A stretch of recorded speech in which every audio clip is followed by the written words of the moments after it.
Good morning po guys. Ang gandang umaga. Maglalakad po tayo ngayon guys ulit. Hindi man natuloy nung nakaraan na kaya lakad ulit tayo guys. Kasama si Buntit.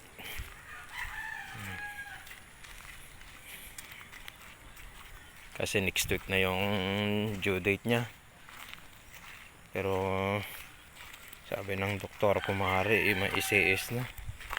Pero kahapon yung dugo pa niya medyo mataas pa rin, nag 120 over 100. Mataas pa rin. Kaya exercise muna tayo guys.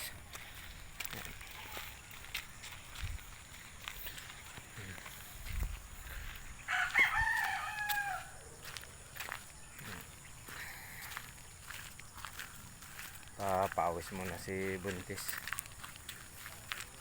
Samahan natin guys, kaya bakante tayo. Kaya lakad-lakad tayo guys.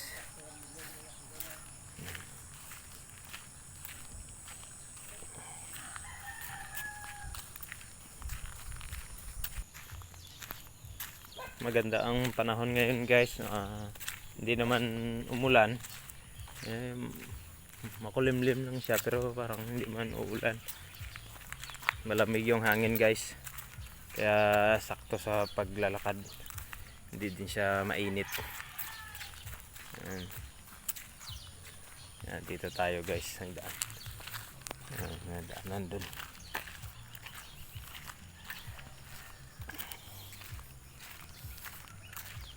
Dati hindi man siya high blood. Ngayon kakakain niya. Na high blood siya. Risky pala talaga pag high blood ka na buntis.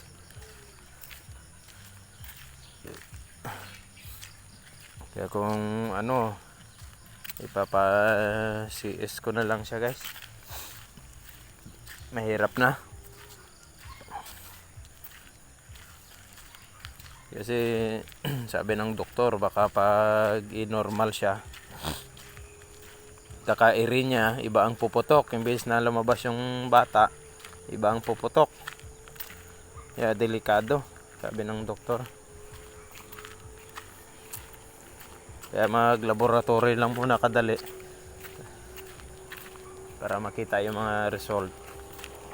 Tapos kung ano man pa-CS natin guys. Ayoko sanang ma-CS siya, pero parang no choice. Kasama namin si Puti guys.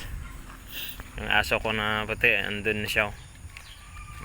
Alam niya na maraming aso dito. Sasama-sama siya guys. Pero matapang siya guys mula noon. May edad na din.